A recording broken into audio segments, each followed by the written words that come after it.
What? Get on my level. What? Get on my level. You can't. Get on my level. You can't. Get on my level. It's real deal, ho. Look scrappy, ho. It's B&B, ho. Let's go. This nigga you can never ever, ever, ever, ever, ever, ever, ever. Get on my level, ho. What? Get on my level, ho. What? Get on my level, ho. What? Get on my level, ho. This nigga you can never ever. Buy this car to drive to work to pay for this car. Buy this car to drive to work.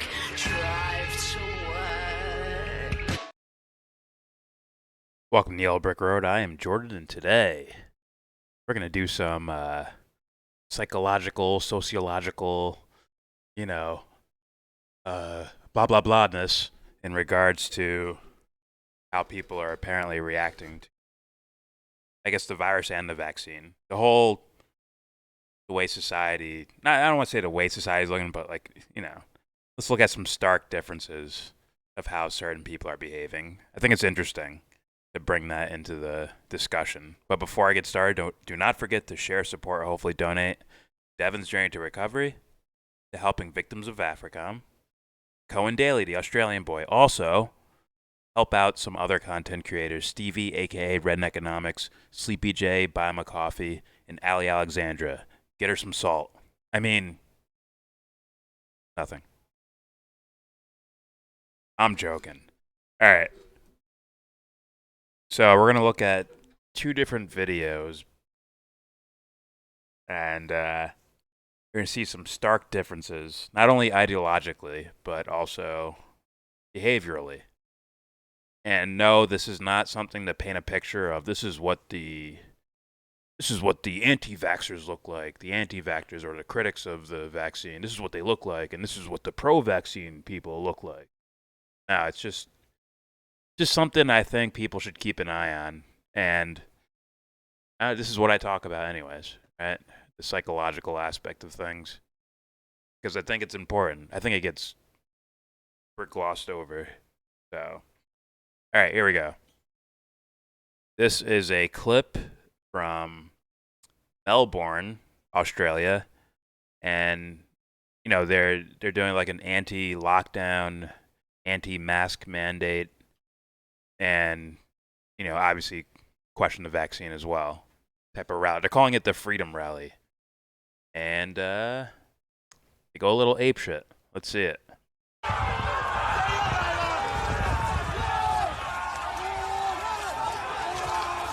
Oh.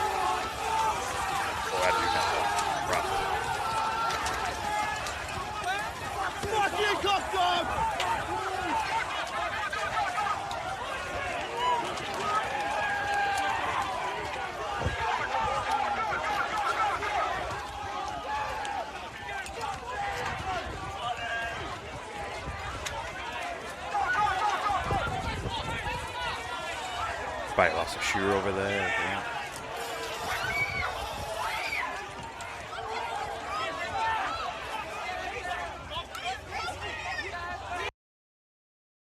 Interesting. Very chaotic. Very interesting choice of how to deal with things. Both sides, like, we're just sit back, we're just gonna spray shit at you because you're walking in a direction in your own country. And then the other side, obviously, charge, knock them over, get through the guard, and fucking go. Run. I'm not going to say, well, I don't think it's the best way to handle things, but I don't want to go too much into that. Let's instead compare it to this. The snail's tweet. I'll read it. Meanwhile, in Chicago, the counter-protesters, the ones who claim to fight fascism, were chanting, "We keep us safe, wear a mask and vaccinate," like they're on Pfizer or Moderna's payroll. Wish they'd speak out this loudly against Mayor Lightfoot and Government Pritzker. Shaking my head. Come on, man. Well, let's be real. This is the dominating issue of the day. It is. And naturally, when you have something that I don't know, I guess this news kind of spread like a virus. You're going to see people starting to know, collectivize around the idea that's happening. So, all right, let's just play this clip. You can already see what they're chanting. We keep us safe. Wear a mask and vaccinate.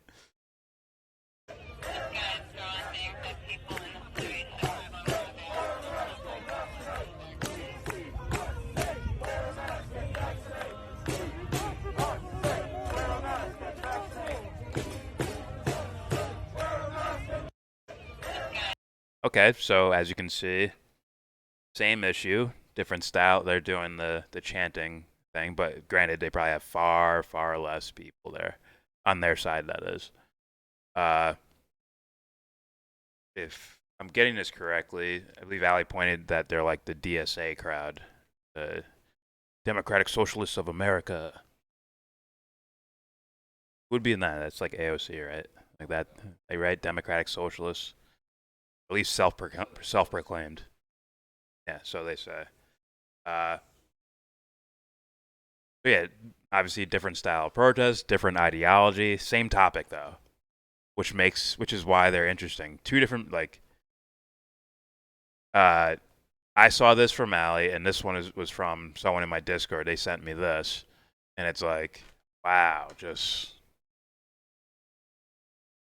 for like someone who wants to talk about behavior and thinking and sociology and actions in the world and morality and all this stuff. This kind of like, oh, kind of that's the table. Uh, and yes, like I'm sure there's a plethora of issues that are happening in the world that are not getting the rallies and chants and all that shit, or even the bulldozing of top lines and shit like that, right?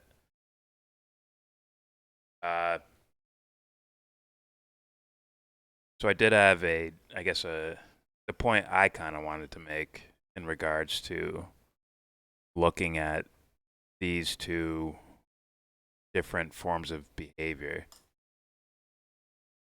Or I don't want to say behavior, like it doesn't sum up their behavior, but you can see an action there, and that action can give you sort of maybe this is why this is happening.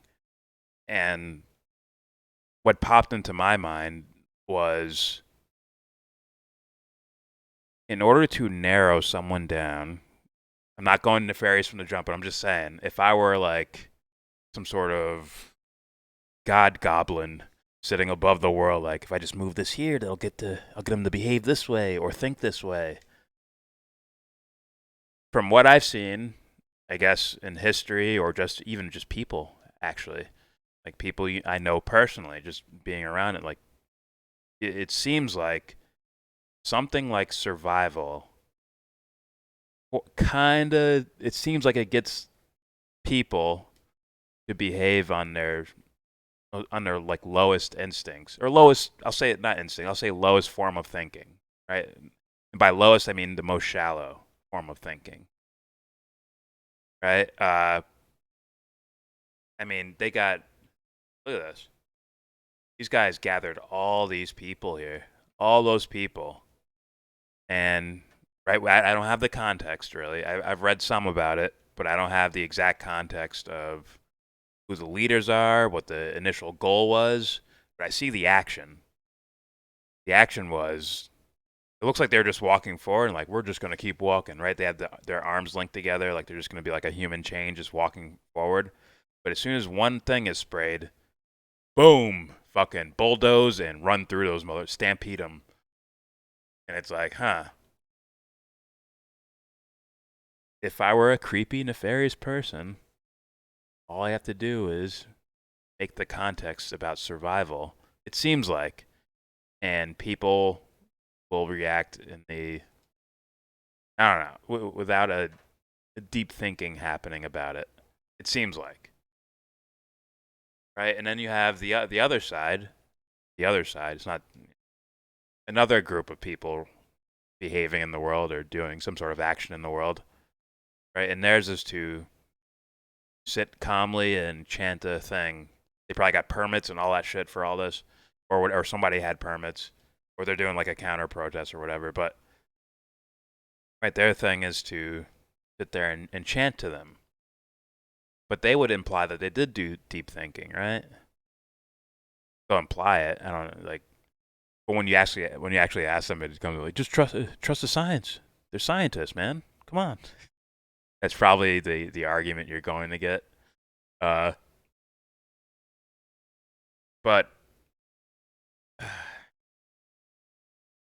you could still see even if you're just scrambling around the most shallow aspect of your mind, playing mental gymnastics in the most shallow aspect of your mind, it's still fucking shallow. I know a lot of thought went in all these different directions and shit like that, but you're still working on the shallow layer of your own thinking. You could probably take someone like Vosh, for example, right? He says a lot of shit when he's arguing something. I don't think it's in good faith at all, but let's just say he's doing all these arguing with all these words and all these like scenarios, and I'm bringing up logic and look at all like, but that's just him jerking the surface level of his ego off. That's not actual deep thinking, which is why you'll hear certain philosophers make a distinction between those. I try to make a distinction between those. There's a reason for it. I mean, I think if these guys sat down and really went to the crux of the argument, the crux of the scenario, I think they'd have much more in common than not. But if we stick to just the surface level, no mandates, trust the science, because you've been, it seems like, cornered by this whole global survival thing that's being thrown at the world right now. And people who didn't do the existential homework before this are now walking around in a world where it's almost like there's boogeymen around every corner, right? Because an issue like this, that's why it's so fucking, forgive me, it's a perfect storm now. Because it's either you're against the vaccine because you think it's dangerous, or you're for the vaccine because you think it's dangerous. Not the vaccine itself, but you think like, oh, the scenario's dangerous, so we need to do this to help ourselves. Both opposing arguments, both fighting for like the similar thing. But no relation happens here for some reason. It seems like that, typically.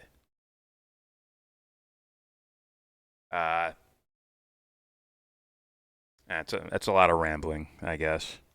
It's just something to think about, if you ask me. I think it's something to think about. Like, hey, not only ask about, like, hey, are these guys maybe the thought leaders that pop out from this thing?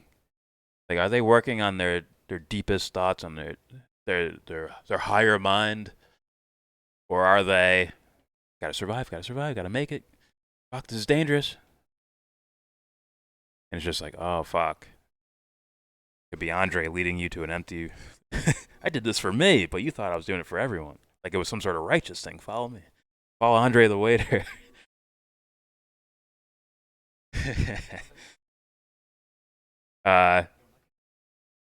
Also, ask yourself, what are you in it for? Why do you care? If you care about this topic, why? If it's just survival, no, if it's just survival, I would like to know. I'd like to hear your, well, I'm going to ask you, like, hey, well, what do you survive for? Right? What was the point of surviving? I'm pretty sure people are going to, I want to hug my kids again or whatever. I love people. I want them to live and all that stuff, right? I want people to be safe because I care about them. I want to live life freely and be happy and all that stuff. And it's like,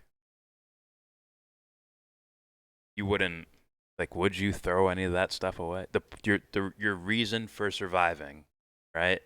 Those human things of why someone would want to survive in the first place, would you throw them to the side in order to go for the surviving thing? That's the deep, dark question. I survive for love. Then, once it comes to the strategy for surviving, you're like, fuck love. That guy's an asshole, right? He's a smear artist. He's a liar, piece of shit, and he's dangerous. It's like, where'd the love go? I'll get to the love after I survive, right? Not putting anyone in that category. Just say something to question. Question everything. All right, that's it for me. I'm done rambling. Something to think about, guys. Don't forget to share, support, hopefully donate to Devon's Journey to Recovery, to helping victims of Africom, to Cohen Daly, the Australian boy. Also, help out some content creators, Stevie, a.k.a. Redneck Economics, Sleepy J, Buy Him a Coffee, and the snail that tweeted this, Ali Alexandra. All links are in the description box. And with all that said, give this video a thumbs down. Say you wanna get in, and then you wanna get out. When you get the money to buy yourself a car.